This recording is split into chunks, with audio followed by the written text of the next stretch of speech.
अस्सलाम वालेकुम दोस्तों, कैसे हैं आप सब। मैं ज़बीना फ़याज़ एक बार फिर आपके साथ मैं शुरू कर रही हूँ सफ़र मोहब्बत पार्ट 7। फॉर्म वगैरह फ़िल करने में करके मैंने जमा करवा दिए थे। रहीम सर से मिलने के लिए मैंने ऑफ़िस रूम की तरफ कदम फेर लिए थे कि ग्राउंड फ्लोर पर ही मुझे कोई जानी पहचानी आवाज़ सुनाई दी। अपना नाम सुनकर एक पल के लिए मैं रुकी थी। मेरी दाएं तरफ मिशल खड़ी थी, अफसरदा और शर्मिंदा सा चेहरा लिए हुए। सलवा, कैसी हो तुम? मैं ठीक हूँ मिशल, तुम कैसी हो? वो बरसों की बीमारी बीमारी चेहरे पर जर्द रंग ओढ़े हुए, आंखों के नीचे हल्के पड़े हुए, वो मिशल लग ही नहीं रही थी जिसके चेहरे पर हर वक्त मकरूरी सी छाई रहती थी। सलवा प्लीज़ मुझे माफ़ कर दो, मैं तुम्हें कभी समझ नहीं पाई। तुम उस दुनिया की वो लड़की हो जो ढूंढने से भी नहीं मिलती। तुमने कभी किसी का बुरा नहीं चाहा, ना कभी किसी के साथ बुरा होने दिया। मैंने ये 2 माह बहुत तड़प में गुजारे हैं सलवा, हो सके तो मुझे माफ़ कर दो। मैंने अपनी ज़िंदगी उस घर में गुजारी है जहाँ का एक एक बंदा बहुत सख्त और तंग नज़र है। बाहर की रंगीन दुनिया ने मुझे बहुत अय्याश कर दिया था, जिसमें रहकर मैंने अपना ज़मीर तक बेच दिया। लेकिन वक्त की कसौटी ऐसी है, अच्छे अच्छों को सबक सिखा देती है। अगर तुम ना होती तो मैं कभी अबरार का असली चेहरा ना पहचान पाती। प्लीज़ तुम मुझे माफ़ कर दो। मिशल के माफ़ी मांगते हुए आंसू भी बरस पड़े थे। मिशल, मुझे तुमसे कोई शिकवा नहीं है, तुम मुझसे माफ़ी मत मांगो। इंसान जब अपनी किसी गलत हरकत या बुराई की वजह से पछताने लग जाए तो समझो उसका कुफारा अदा हो गया है। इंसान का पछताना ही इंसान को सीधी राह दिखाता है, और जब इंसान सीधे रास्तों पर चलना सीख जाए तो फिर वो कभी राह से नहीं भटक सकता। उसे बस अल्लाह पर भरोसा होना चाहिए और अपने नफ्स पर। मुझे तुमसे किसी भी किस्म का कोई शिकवा नहीं है। मिशेल के चेहरे पर मेरी वजह से आने वाली मुस्कुराहट ने मुझे बहुत सुकून दिया था। सलवा, तुम्हारा एक्सीडेंट भी मेरी वजह से। मैंने फ़ौरन मिशेल की बात काट दी। मैंने अभी तुमसे कहा ना, मुझे तुमसे कोई शिकवा नहीं। मिशेल अलविदाइया कलाम के साथ डिपार्टमेंट की सीढ़ियाँ अबूर कर गई, इस खुशी के साथ कि मैं उस पर नाराज़ नहीं हूँ। शायद इसी सहारे वो अपनी नई ज़िंदगी का आगाज़ कर पाए, एहसन के साथ। मेरी क्लासेस एक हफ्ते में बस 2 दिन हुई होती थी। इसी वजह से मैं कॉलेज में भी लेक्चर आसानी से दे पा रही थी। आज इतवार था, सो कॉलेज और यूनिवर्सिटी दोनों से छुट्टी थी। अक्टूबर की ठंडी सुबह मेरे इस्तकबाल में थी। भूलने वाले भूलते नहीं हैं, लेकिन मैं अपनी पिछली ज़िंदगी को भूलकर काफ़ी हद तक आज की ज़िंदगी से समझौता कर चुकी थी। अशफाक अहमद भी खूब लिख गए थे कि अपने माजी को भूलकर आज की फ़िक्र में जियो। लिहाजा आज की परवाह करनी थी मुझे भी। हाँ, कभी कभी कभी माजी भी याद आ जाए तो बुरी बात नहीं है। दादाजी पाइप लगाकर पौधों को पानी दे रहे थे। मुझे देखते ही हमेशा की तरह उनकी ज़बान पर सिर्फ एक ही बात थी, मेरी बेटी आज इतनी जल्दी कैसे उठ गई। मैं मुस्कुराते हुए बोली, दादाजी ये तो अब मेरी रूटीन का हिस्सा है, सुबह जल्दी उठना। आज है तो इतवार, लेकिन रोज़ की तरह आज भी नींद ने फ़ौरन मुझे खुद ही जगा दिया। दादाजी, जब तक आप पौधों को पानी दे रहे हैं, इतनी देर में मैं चाय बना कर ले आती हूँ। मैं दादाजी ने एक प्यार भरी मुस्कुराहट के साथ इस बात में सर हिलाया। मैं लॉन को अबूर करते हुए अंदर की जानिब बढ़ गई। चाय बनाते हुए मैं दादाजी के बारे में ही सोच रही थी। पता नहीं क्यों वो मुझे आज कुछ परेशान दिखाई दे रहे थे। उनके पुरनूर चेहरे पर उदासी छाई हुई थी। चाय बनाकर लाई तो दादाजी मुझे लॉन में कुर्सी पर बैठे हुए कहीं सोचों में गुम नजर आए। उन्हें चाय का कप पकड़ाते हुए मैंने सवाल कर ही दिया, क्या बात है दादाजी, आप कुछ परेशान लग रहे हैं। मैं कब से नोट कर रही हूँ जैसे आप किसी उलझन में हो। सब ठीक तो है ना? सलवा बेटा, मुझे तुमसे एक बात करनी थी। ये बात तुम्हारी माँ ने कुछ दिन कबल भी मुझसे की थी। तब मैं उस हक में नहीं था, लेकिन तुम्हारी फूफू ने रात खुद फिर मुझे फ़ोन करके बोला है कि अब्बा जी सलवा को मेरी बेटी बना दे। मेरे हाथ में पकड़ा हुआ चाय का कप मुझसे गिरते गिरते बचा था। लेकिन दादाजी, सलवा, मैं अपनी राय नहीं बता रहा मेरी बच्ची, बल्कि तुमसे पूछना चाह रहा हूँ। जैसा तुम कहोगी वैसा ही होगा। कोई ज़ोर ज़बरदस्ती नहीं है किसी भी किस्म की। मैंने अपने आप को बहुत मुश्किलों से संभाला है। दादाजी प्लीज़, इस बारे में मैंने अभी कुछ नहीं सोचना है। फ़िलहाल अभी कुछ सोचना ही नहीं चाहती मैं, बल्कि मुझे नहीं लगता अभी मैं ठीक से खुद को संभाल भी पाई हूँ। दादाजी ने मुस्कुराते हुए मेरे गालों को थपथपाया था। सलवा, तुम जैसा कहोगी वैसा ही होगा। मैं खुद को संभाल पाई हूँ कि नहीं, इस बारे में मज़ीद कुछ बोलती तो दादाजी भी परेशान हो जाते। मैंने खामोशी में ही बेहतरी समझी। क्योंकि अब घर वालों के सामने मैं अपने आप को खुशी जाहिर करती थी ताकि उन्हें मेरी वजह से कोई तकलीफ ना हो। ख़ास तौर पर मैं अपने प्यारे दादा को परेशान नहीं करना चाहती थी। उनकी मोहब्बत मेरे लिए बहुत अनमोल थी। मैं चाय का सिप लेते हुए दिल में अपने दादा के लिए ढेरों दुआएं कर रही थी। जिंदगी अपनी रूटीन पर चल पड़ी थी। वक्त साथ दे तो इंसान माजी की भूल भुलैयों से निकल ही आता है, चाहे थोड़ी देर के लिए ही क्यों ना हो। एहसन को भी मैं कभी भूल नहीं पाई थी इन 1.5 सालों में, लेकिन मैंने ज़िंदगी की इस रूटीन से समझौता कर लिया था और माजी को मैं बहुत पीछे छोड़ आई थी। उस बेवफा और मजबूर इंसान को मैं जब भी याद करती थी, उसकी नई ज़िंदगी के लिए दुआ ही करती थी। यकीनन वो खुश होगा मिशेल के साथ। एक दिलजली मुस्कुराहट मेरे होठों पर फैल गई थी। किसी जानी पहचानी आवाज़ के पुकारने पर मैं सोचों से निकलकर अपने होश में आई थी। खामोश लड़की कहाँ गुम हो? रहीम सर के बेटे अहमद रहीम की आवाज़ थी।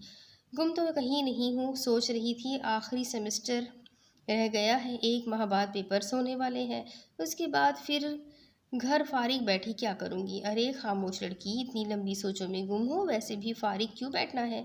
आगे मज़ीद कुछ नहीं लिखना क्या? इतनी बड़ी शायरा होकर फारिग क्यों बैठना है भाई? आगे कुछ सोचो मज़ीद लिखने का। एक शायरी की किताब लिखकर तो जैसे तुमने शहर फतह कर लिया है। पेपरों के फ़ौरन बाद मुझे लिखती फिरती नज़र आओ, समझी? आई समझ? अहमद की इस बात पर मैं ज़ोर से हंसी थी। अहमद एक सच्चे दिल का बहुत अच्छा लड़का था, हमेशा सच्ची और खरी बातें करने का आदी था और उसकी यही सच्चाई और ईमानदारी मुझे पसंद थी। हम दोनों बातें करते हुए यूनिवर्सिटी की कैफेटेरिया में पहुंच चुके थे। आज मौसम में कुछ ठंडक थी, ठंडी हवाएं चलकर कहीं से आ रही थी, वरना फैसलाबाद का मौसम तो अक्सर गर्म ही होता है। चाय का ऑर्डर देकर हम साइड पर लगे हुए टेबल कुर्सियों पर जाकर बैठ गए थे। अहमद को शुरू में जब मैं मिली थी, मुझे ये बहुत रंगीन मिजाज इंसान लगा था, जबकि वो ऐसा बिल्कुल नहीं था। अपनी उस बात को सोच कर मुझे अक्सर हंसी आती थी। मैं लोगों को परखने और समझने में बहुत देर लगाती हूँ। सलवा, बहुत देर हो गई है, मैंने तुमसे कुछ सुना नहीं है। हमारा आखिरी मुशायरा वही था जब एहसन भी था साथ। अहमद की इस बात में गहरी उदासी में मैं खो गई। मैं उस इंसान को हर बार सोचने पर मजबूर थी। एहसन का नाम ठंडी हवा के झोंकों की तरह मेरे चेहरे से टकराता रहता था। पल पल याद आने वाला शख्स मुझे कभी भूला ही नहीं था। ये मेरे दिल की तसल्ली थी कि मैं उसे काफ़ी हद तक भूल गई हूँ, पर ऐसा कुछ नहीं था। मेरे इर्द गिर्द रहने वाले लोग ही मुझे उसे भूलने नहीं दे रहे थे और कुछ मेरा दिल भी उसे भूल जाने से कासिर था। खामोश लड़की, मैंने आपको कहा है कि मुझे कुछ सुनाओ। किस दुनिया में बार बार खो जाती हो? मैं हल्की सी मुस्कुराहट के साथ अहमद को देखा, जो मेरे सामने कुछ सुनाने का इंतज़ार कर रहा था। ठीक है, मैं गज़ल सुनाती हूँ, लेकिन अपनी नहीं, क़तील शफ़ाई की। एक गज़ल सुनाती हूँ आपको। अहमद मेरी इस बात पर खुश होकर कहने लगे, सलवा, आप किसी भी शायर की गज़ल सुनाओ, बेशक आपके मुँह से सुनना भी हमारे लिए शर्फ़ है। मैंने मुस्कुराते हुए गज़ल शुरू की। मिलकर जुदा हुए तो ना सोया करेंगे हम, एक दूसरे की याद में रोया करेंगे हम। आंसू झलक झलक कर सताएंगे रात भर, मोती पलक पलक में पिरोया करेंगे हम। जब दूरियों की आग दिलों को जलाएगी, जिस्मों को चांदनी में भिगोया करेंगे हम। बनकर हर एक बज़्म का मौज़ूए गुफ्तगू, शेरों में तेरे गम को समोया करेंगे हम। मजबूरियों के जहर से कर लेंगे खुदकुशी, ये बुज़दिली का जज्म भी गोया करेंगे हम। दिल जल रहा है ज़रा शज्र देख देख कर, अब चाहतों के बीज ना बोया करेंगे हम। गर्दे गया दगा हमें तूफ़ान भी कतील, साहिल पे कश्तियों को डुबोया करेंगे हम। वाह सलवा, बहुत खूबसूरत, मज़ा आ गया सुनकर। शुक्रिया। आप कभी ये गज़ल किसी गुलकार की आवाज़ में सुनिएगा। किसी गुलकार की आवाज़ में सुनने का भी एक अपना ही मज़ा है। इंसान कहीं खो जाता है सुनकर इस गज़ल को, वो अलग बात है। लेकिन सलवा, तुमने जिस अंदाज से सुनाई है ये गज़ल, मुझे बहुत लुत्फ़ आया सुनकर। तुम्हारा पढ़ने का अंदाज़ और कुछ सुनाने का अंदाज़ ही निराला है। मैं हमेशा से ही इंस्पायर रहा हूँ आपकी आवाज़ से। आपकी आवाज़ में जादू है सलवा। चाय पीने के बाद मैंने अहमद से इजाज़त चाही। मेरा ख़्याल है अब मुझे चलना चाहिए। आज कॉलेज में भी एक ज़्यादा लेक्चर देना पड़ा है मुझे, जिसकी वजह से पहले ही देर हो चुकी है। सलवा, मैं आपको ड्रॉप कर दूँ क्या?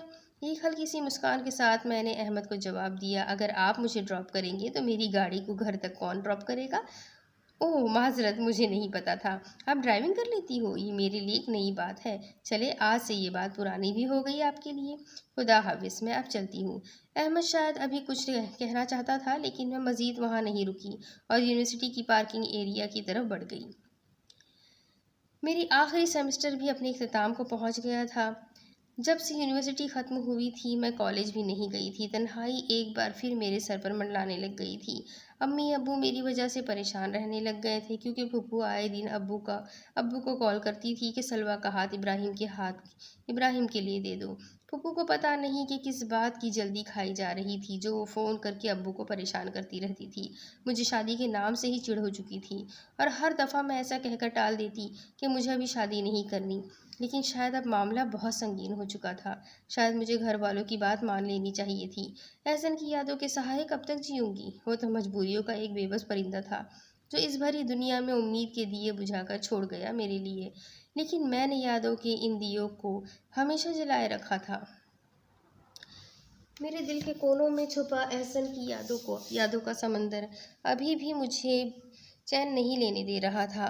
इन 2 सालों में मुझे एहसन की कोई खबर नहीं थी कि वो कहाँ है और कहाँ जाकर बस गया है, और मैं इतनी खुदगर्ज हूँ कि आज तक उसकी एक झलक को तरसती हूँ। पता नहीं मैं क्यों हूँ ऐसी। मैं एक धुतकारी हुई लड़की हूँ, फिर भी उसके गम में आंसू बहाती हूँ। लेकिन अब उन सब बातों को मुझे अलग रखना होगा। मैं घर वालों को और परेशान नहीं देख सकती। मैं इब्राहिम के लिए हाँ कर दूंगी। आज घर में बहुत रौनक थी। रिजवान भाई की पूरी फैमिली आज घर पर आई हुई थी। आज वो भी काफ़ी अरसे बाद घर पर आए थे। फातिमा और अरसल मेरे साथ चिमट कर बैठे थे। फूफू मैं और अरसल अक्सर मामा को कहते थे कि हमें फूफू के घर ले जाएं, लेकिन ये हर दफ़ा इनकार कर देती थी। आज मैंने बहुत ज़िद की कि घर पर फिर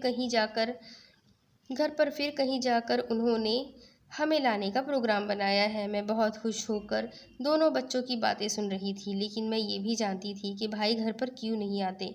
मैंने जब भी कभी कॉल पर रिजवान भाई से बात की, वो एहसन को लेकर अपने आप को कसूरवार समझते थे। वो यही कहते कि ना मैं एहसन से कभी तुम लोगों को मिलवाता, ना वो इतना अहम होता सबके लिए। रहमान भाई अमेरिका में अलग परेशान थे मेरी वजह से। एहसन के इस तरह चुपचाप चला जाना सबको ही सोचों की वादी में छोड़ गया था। दादाजी ने रिजवान भाई लोगों को रात के खाने के लिए रोक लिया था। उन्होंने सुबह की फ़्लाइट से फिर सऊदीया चले जाना था, जिस वजह से वो मिलने आ गए थे। वरना जिस तरह भाई अपने आप को मेरा मुजरिम कहते थे, वो इतनी आसानी से कभी भी घर पर नहीं आते। रिजवान भाई, मैं आपको कैसे बताऊं कि मुजरिम आप नहीं, वो शख्स है जिसने मजबूरियों का सहारा लेकर मुझसे बगावत की। मैं अपने आंसू संभालती हुई किचन की तरफ चली गई, ताकि रात के खाने की तैयारी कर सकूं। खाने के बाद मैंने सबको चाय पेश की। भाभी, अम्मी और खाला भी अपनी बातों में मगन थी। दादाजी, अंकल और बाबा अपनी अलग टोली बनाकर बैठे हुए थे। रिजवान भाई और मैं, हम दोनों चाय के कप लेकर बाहर लॉन में आ गए थे। बच्चे एक साइड पर फुटबॉल के साथ खेल रहे थे। कुर्सियों पर बैठे हुए रिजवान भाई को पता नहीं क्या सूझी कि उन्होंने फ़ौरन मुझसे पहले एहसन के बारे में पूछा। सलवा, एहसन के बारे में कोई खैर खबर है तुम्हें? मैं भाई के इस सवाल पर चौंक गई थी। मैंने बहुत मुख्तसर जवाब दिया, नहीं भाई, वो पिछले 2 सालों से इंग्लैंड में मुकीम है। जिस दिन वो गया था उसने मुझे कॉल करके बताया था, लेकिन उसके बाद उसने मुझसे कोई राब्ता नहीं रखा। रिजवान भाई की ये बात सुनकर मेरा जहन दूर मुशल की बात उस बात पर चला गया था। उसने भी कहा था कि इंग्लैंड जा रही है। वो एहसन के पास ही गई होगी। अब तो मुझे कन्फर्म हो गया था कि वो शादी कर चुका है। मेरे अंदर एक बार फिर से बहुत कुछ टूट गया था। मेरी चाह, मेरा भरम, एतबार, एतमाद, उम्मीद, फ़ख्र, सब कुछ आंसू बनकर पानी की शक्ल में बह चुके थे। मेरे आंसुओं ने मेरा साथ ना दिया। वो गिर पड़े। मेरे कीमती मोती ज़मीन पर बिखर गए। मुझे इस तरह रोते हुए देखकर रिजवान भाई एक बार फिर तैश में आ गए थे। सलवा, मैं तुम्हारा कसूरवार हूँ। मेरी बहन, मुझे माफ़ कर दो। भाई, आपकी इसमें कोई गलती नहीं है। आप ये बात क्यों नहीं समझते? मेरे आंसू वैसे ही बहुत कमज़ोर हो गए हैं। एहसन की हर बात पर ही बरस पड़ते हैं। बहनें भाइयों के सामने रोती हुई अच्छी नहीं लगती, अब चुप कर जाओ वरना मैं भी रो दूंगा। रिजवान भाई की इस बात ने मुझे हंसाकर छोड़ दिया था। सलवा बेटा, अंकल आंटी तुम्हारी वजह से बहुत परेशान है, वो जैसा कहते हैं वैसा करो। भाई अक्सर जब इमोशनल होते वो मुझे बेटा कहकर ही पुकारते थे और उनकी ये आदत मुझे हमेशा से पसंद थी। सब लोग अंदर से आ गए थे, शायद वो जाने की तैयारी में थे। सलवा मेरी बात याद रखना, 2 साल बाद जब मैं पाकिस्तान आऊँ तो तुम्हें इस तरह ना देखूँ। मुझे मेरी वही बहन चाहिए जो हमेशा खुश नज़र आती थी। मैंने भाई की बात पर बोला, अच्छा अब बस भी करे लेक्चर देना, और वो मुस्कुराने लगे। अरसल और फातिमा मिलते हुए मुझे कह रहे थे, फुप्पू हम आपको रोज़ फ़ोन करेंगे। उनकी इस बात पर मुझे बहुत प्यार आया था। मुझे आलियान और शायान याद आ गए थे। वो भी ऐसे ही कहा करते थे जब छोटे थे, अब तो माशाल्लाह वो सियाने हो गए थे। सब अलविदाइया कलाम के साथ गाड़ी में बैठ गए। रिजवान भाई ने मेरी तरफ देखते हुए अंगूठे के निशान से मुझे बेस्ट ऑफ लक कहा। मैंने आज सुबह नाश्ते की टेबल पर घर वालों को रिश्ते के लिए हाँ कह दी थी। मैंने ये फैसला बहुत सोच समझ कर लिया था, लेकिन फैसले के लिए हाँ करना मेरे लिए बहुत मुश्किल था। एहसन की यादों के चुंगल से निकल कर आना मुश्किल था, बहुत मुश्किल था। मेरे इस फैसले पर सब हैरान भी थे और खुश भी, लेकिन मैं ना खुश थी ना हैरान। मैं बड़ों को और परेशान नहीं कर सकती थी, जिस वजह से मैंने हाँ कर दी थी। अपने कमरे में बैठी सोचों के दलदल में धंसी जा रही थी। यही दलदल मुझे एक दिन डुबो ले जाएगा। दरवाजे की आहट से मुझे किसी के अंदर आने का एहसास हुआ था, और वो यकीनन दादाजी थे। सलवा, ये क्या हालत बनाई हुई है तुमने अपनी? क्यों इतनी खामोश हो गई हो मेरी बच्ची?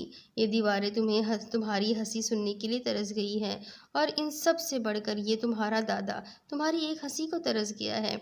मैं दादाजी के पास जाकर उनके दोनों कंधों के इर्द गिर्द अपने बाजुओं का हिसार बनाकर बैठ गई थी। दादाजी, आप मेरे लिए परेशान ना हुआ करें। मैंने आप सब लोगों की खुशी के लिए ही हाँ की है, इस रिश्ते के लिए।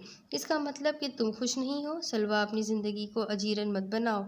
ये फैसला करके मेरे बच्चे, कोई ज़बरदस्ती नहीं है तुम्हारे साथ। मैंने पहले भी तुमसे कहा था कि वही होगा जैसा तुम चाहोगी। कोई ऐसा फैसला अपने दामन पर मत टाको जिस पर तुम राज़ी नहीं हो। दादाजी, मैं तो जिसके लिए राज़ी थी वो तो मुझे छोड़कर चला गया है। अगर बात फिर मेरे राज़ी होने की है तो मैं फिर किसी के लिए भी राज़ी नहीं हूँ, वो चाहे इब्राहिम हो या कोई और। दादाजी, मुझे नर्म ना पड़ने दें इस फैसले के लिए, बल्कि मेरे लिए मजबूत सहारा बन जाए। मैं नहीं चाहती कि एहसन और उसके घर वालों के मेरे साथ किए गए रवैये की हमारे घर में किसी को भी पता चले। मैं एहसन को अगर नहीं मैं अगर मैं एहसन को गिरा नहीं सकती अम्मी, बाबा और भाई की नज़रों में। इसलिए प्लीज़ आप भी मुझसे वादा करें, आप घर में किसी को कभी भी पता नहीं चलने देंगे कि मैं इस फैसले से खुश नहीं हूँ। अम्मी बाबा को मैं और परेशान नहीं करना चाहती। मुझे पता है आप भी मेरे लिए इतने ही परेशान हो जितने बाकी, बल्कि आप ज़्यादा, क्योंकि आप तो मेरी रग रग से वाकिफ़ है। लेकिन आप तो मेरे बहादुर दादाजी हैं ना। मेरी आंखों से नमी छलक रही थी। मैंने दादाजी की आंखों में देखा, वो भी रो रहे थे। अपनी सलवा के लिए वो भी रो रहे थे। मैंने दादाजी को फ़ौरन गले से लगा लिया, खुद भी रोई और उन्हें भी रुला लिया। इब्राहिम, आज तैयार हो जाना, शाम में हमें तुम्हारे मामू के घर जाना है, सलवा के लिए तुम्हारा हाथ मांगने के लिए। मैं हैरानी से मामा की तरफ देखने लग गया। मामा, मैंने आपको पहले दिन ही ये वार्निंग दे दी थी कि मुझे सलवा में कोई दिलचस्पी नहीं है। सलवा एक अच्छी लड़की है, लेकिन मैं उसके साथ शादी के लिए कभी नहीं मानूंगा। नो वे, आप सोचिएगा भी नहीं। मैंने एक दफ़ा कह दिया ना, तो बस इसके बाद इनकार ना सुनूं। मामा, आप क्यों नहीं समझती, ज़बरदस्ती के रिश्ते पर वार नहीं चढ़ते, ये हमेशा ज़मीन के अंदर धंसते जाते हैं। आप क्यों अपने बेटे की ज़िंदगी ख़राब करना चाहती है, और सलवा की भी? अच्छा, अगर मैं सलवा से शादी कर भी लूँ तो कल को हम दोनों खुश नहीं रह पाएंगे। वैसे भी मैं किसी और को पसंद करता हूँ, और शादी भी उसी से करूँगा। ये तुम्हारी भूल है मेरे बच्चे, और शादी तो तुम्हारी सलवा से ही होगी। मैं भाई साहब से बात कर चुकी हूँ, आज रात को तैयार रहना। मैं फिलवक्त अम्मी के इस फैसले पर खामोश हो गया। मुनासिब मौका देखकर मैं खुद सलवा से बात कर लूँगा। वो एक समझदार लड़की है, मेरी बात पर गौर ज़रूर करेगी। मैं बहुत अरसे बाद मामू के घर आया था, तकरीबन 5 साल के बाद। जब भी हम इंग्लैंड से पाकिस्तान आते थे, मामा का तो चक्कर लगता रहता था मामू के यहाँ, लेकिन मैं बहुत कम आया था मामू के घर। नाना जी मुझे देखकर बहुत खुश हुए थे। मिलते ही मिलते वक्त कितनी देर उन्होंने मुझे अपने गले से लगाए रखा था। सलवा को मैं 5 साल से पहले जैसे देखा था वो अब भी वैसी ही थी। एक नर्म नाजुक गुड़िया की तरह खूबसूरत। उसके लंबे काले घने बाल अब भी वैसे ही रेशम की तरह मुलायम और चमकदार थे, जिन्हें मैं बचपन में बहुत खींचा करता था। सलवा से शादी का मैं कभी तसव्वुर भी नहीं कर सकता। वो मेरे लिए अब भी छोटी बहनों के जैसी थी। उसे मैंने हमेशा अपनी बहन जैसा समझा था और ना ही ये ज़बरदस्ती की शादी करके मैं उसकी ज़िंदगी ख़राब कर सकता हूँ। रिश्ते की हाँ के बाद सब बड़े खुश नज़र आ रहे थे। नाना जी के चेहरे पर अजीब सी उदासी थी। शायद वो इस रिश्ते पर खुश ना हो मेरी तरह, या क्या पता ये बस मेरा वहम था। खाना खाने के बाद सलवा किचन में चाय बनाने के लिए चली गई थी। मुझे कोई मौका नहीं मिल पा रहा था सलवा से बात करने का। मैं मामा की हर बात को बर्दाश्त करने पर मजबूर था। उन्होंने मामू को 6 माह के अंदर अंदर शादी करने का फैसला भी सुना दिया था। मेरी हालत इस वक्त इस मशीनी रोबोट की तरह लग रही थी, जैसे जब बुलाया तो बोल पड़ा, जब हिलाया झुलाया तो चल पड़ा। ना ही 6 माह तो बहुत कम है। हमें 1 साल का तो वक्त हो दो ताकि बंदा कोई तैयारी भी कर सके। भाई जी, मुझे तो 6 माह का वक्त भी बहुत ज़्यादा लग रहा है। मेरा बस चले तो मैं सलवा को अभी अपने साथ अपने घर ले जाऊं। सलवा चाय टेबल पर रखकर फिर जा चुकी थी। आज के दिन मुझे कोई मौका नहीं मिलेगा बात करने का। मैं नंबर ले लूँगा सलवा का, क्या पता फ़ोन करके शायद बेहतर तरीके से बात हो सके। मैंने यही सोचकर खुद को मुतमईन कर लिया था। 5 माह कैसे गुजर चुके थे पता ही नहीं चला। घर में शादी की तैयारियां अरूज पर थी। भाई भाभी और बच्चे भी अमेरिका से आ चुके थे। 1 माह बाद मेरी शादी थी। अपने आप को किसी दूसरे के सामने खुश जाहिर करना कितना अजियत देता था। दादाजी आज भी मेरे साथ खड़े थे, एक मजबूत सहारे की तरह। फूफू, आप यहाँ बैठी हुई है। मैंने और शायान ने आपको पूरे घर में ढूंढा और आप ड्राइंग रूम में बैठी हुई हैं। एक तो ड्राइंग रूम भी घर के पिछली साइड पर बनवा दिया है दादू ने। ऐसा लगता है जैसे ये कमरा घर का हिस्सा नहीं है बल्कि हमारे साथ वाले हमसायों का कमरा है। आलियान की मुझे इस बात पर बहुत ज़ोर की हंसी आई थी। आलियान शायद इन 4 सालों में इतने बड़े हो गए थे, मुझे ऐसे लगता था जैसे ये दोनों मेरे बड़े भाई हो। दोनों के कद माशाल्लाह रहमान भाई से भी बड़े हो गए थे। सलवा किन ख्यालों में खो गई हो। उठो जाओ यार, कहीं बाहर चलते हैं।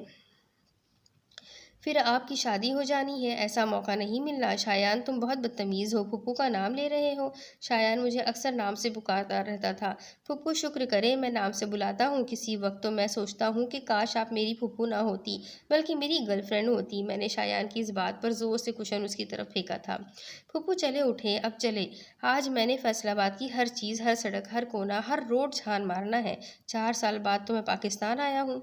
आलियान शायान से 1 साल बड़ा था। शायान बहुत शरारती था, आलियान उसकी निस्बत समझदार था।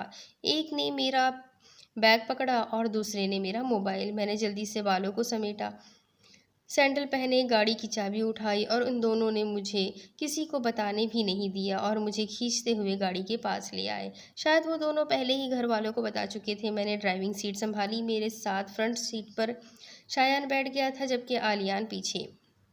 गाड़ी गेट से बाहर लाते हुए मैंने आलियान को गाड़ी चलाने की ऑफ़र की, लेकिन उसने इनकार कर दिया, ये कहकर कि जब अगली दफ़ा पाकिस्तान आऊँगा इंशाल्लाह तो लाइसेंस लेकर ही आऊँगा। तब ही आलियान 14 साल और शायान का 13 का था, लेकिन दोनों ही अपनी उम्र से बड़े ही दिखते थे। मैंने दोनों के लिए लंबी उम्र की दुआ की।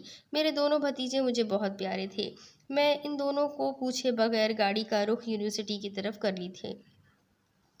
सर रहीम, अहमद, आयशा, रमीज़ और समीरा सभी आलियान शायान से मिलकर बहुत खुश हुए थे। सलवा, ये दोनों तो आपके छोटे नहीं बल्कि बड़े भाई लगते हैं। आयशा की इस बात पर मैं मुस्कुराते हुए बोली, सभी यही कहते हैं। जब भी इन दोनों भाइयों को कोई देखता है तो यही कहते हैं। आयशा बाजी, वहाँ कॉलेज में जब कभी पापा हमें लेने जाते हैं ना तो सारे दोस्त हमारे हैरान होते हैं कि ये हमारे पापा है, बल्कि कोई यकीन ही नहीं करता। सब यही समझते हैं कि बड़े भाई हैं हमारे। आयशा बाजी, आप हमारे घर आइएगा। मुझे आप बहुत अच्छी लगी हो। शायान की इस मासूम भरी शरारत से मुझे बहुत हंसी आई थी। मेरा ख्याल है अब हमें चलना चाहिए। दोनों भाइयों ने भी मेरी हाँ में हाँ मिलाई थी। आयशा बाजी, आप भी हमारे साथ चले, घूमते फिरते हैं जाकर। शायान एक दफ़ा फिर से आयशा को तंग कर रहा था। नहीं शायान, आप लोग जाओ, मैं फिर किसी दिन आपको जॉइन करूँगी। मैं अपनी शादी के बारे में किसी को आगाह नहीं करना चाहती थी, बल्कि मैं चाहती ही नहीं थी कि मेरे कलीग्स में से कोई शिरकत भी करे। जिस चीज़ से मैं नाखुश थी उसमें किसी दोस्त को मदऊ नहीं करना चाहती थी मैं। बाकी बात की बातें बाद में देखी जाएगी। सबको खुदा हाफिज़ कहकर हम तीनों यूनिवर्सिटी से निकल आए। हाँ भाई मेरे बच्चे, अब कहाँ जाना है? अब कौन सी सड़क को नापना है, बताओ मुझे। शायान ने पीछे बैठे हुए आलियान से पूछा कि यहाँ कोई बच्चा नज़र आ रहा है तुम्हें? नहीं शायान, मुझे तो फ़िलहाल एक बच्ची नज़र आ रही है, छोटी सी नन्ही सी, हमारी फूफू के रूप में। इन दोनों की बातों से मुझे हंसी आ गई थी। तुम दोनों जितने भी बड़े हो जाओ, मेरे लिए बच्चे ही रहोगे और बच्चे ही हो। फूफू प्लीज़ यार, अभी से क्यों अपने आप को अम्मा भी समझने लग गई हो? अच्छा बाबा, नहीं समझती। बताओ अब कहाँ जाना है? शायान चलो उस नए घर चलते हैं जो दादा जान ने नया ख़रीदा है। हाँ ये ठीक है, मैंने खुद भी अभी वो घर नहीं देखा, कभी मौका ही नहीं मिला जाने का। शायद वहाँ कोई किराएदार रहते हैं। तो क्या है फूफू, हम घर देखकर वापस आ जाएंगे। मैंने भी इस बात में सर हिला दिया। गाड़ी का रुख बटाला कॉलोनी की तरफ फेर दिया, जहाँ बाबा ने नया घर बनवाया था। बटाला कॉलोनी तो आ चुकी थी, लेकिन घर का मुझे खुद भी पता नहीं था कि कौन सी गली है और गली नंबर क्या है। कुछ भी तो इल्म नहीं था। मैं खुद पहली दफ़ा आई थी। आलिया ने दादाजी को कॉल करके घर का एड्रेस पूछा था और इत्तेफाक से हम ठीक अपने घर के सामने ही खड़े थे। पप्पू ये देखे, तख्ती पर बाहर दादाजी का नाम भी लिखा है, फिर भी हमें पता नहीं चला। आलिया ने आगे बढ़कर डोरबेल बजाई। मैं घर को देख रही थी। घर हमारा बहुत खूबसूरत लग रहा था। 2 मंजिलों पर बना हुआ एक महल था। दरवाज़ा अभी तक किसी ने खोला नहीं था। आलियान बाबा बता रहे थे कि यहाँ कोई अंग्रेज़ फैमिली रह रही है। ये लोग फ्रांस से आए हैं, यहाँ शायद बिजनेस कर रहे हैं कोई, जिस वजह से पाकिस्तान भी आते जाते रहते हैं। बाबा और दादाजी वाकिफ़ है, उनसे वाकिफ़ है। वैसे ये लोग जिस वजह से बाबा ने इन्हें ये घर दिया रहने के लिए, मैं अभी सब कुछ बता रही थी कि अंदर से गोरे लड़के ने दरवाज़ा खोला था। नीली आंखों वाला ये लड़का बहुत खूबसूरत था। फ्रेंच तो आती नहीं थी, लेकिन वो इंग्लिश बोल लेता था, इसलिए हमें समझाने में आसानी रही। मैं ये सुनकर बहुत हैरान हुई कि उसने हमारे सलाम का जवाब बहुत प्यार और खुलूस से दिया था। वालेकुम अस्सलाम। उसके लबों पर कितना जचा था। हम लोग अपना तारुफ करवा कर उसके साथ अंदर चले गए। घर के अंदर दाखिल होते ही दाएं तरफ बहुत बड़ा लॉन था। ये हमारे घर से भी बड़ा था। इर्द गिर्द क्यारियों में हर तरह का पौधा लगा हुआ था। फूलों की खुशबुएं चारसू फैली हुई थी। लॉन के दरमियान में एक छोटा सा तालाब बना हुआ था, जिसका पानी साफ था और अंदाज़ा हो रहा था कि इसे इस्तेमाल में लाया जाता है। लॉन की पिछली तरफ गाड़ी खड़ी करने की जगह थी, जहां एक वक्त में 2 गाड़ियां खड़ी की जा सकती थी। घर के अंदर दाखिल होते ही खाने की मजीद खुशबू ने हमारा स्वागत किया। शायद वो लोग दोपहर के खाने की तैयारियां कर रहे थे। उस लड़के ने बाएं तरफ पड़े हुए सोफों पर हमें बैठने का कहकर खुद शायद किसी बड़े को बुलाने चला गया था। वो शायद किचन था जिस तरफ वो लड़का गया था।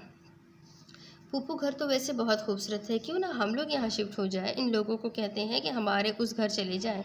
तो तुम अपने आइडिये अपने पास ही रखो। किचन से 50 के लगभग उम्र की कोई खातून निकलकर हमारी तरफ आई।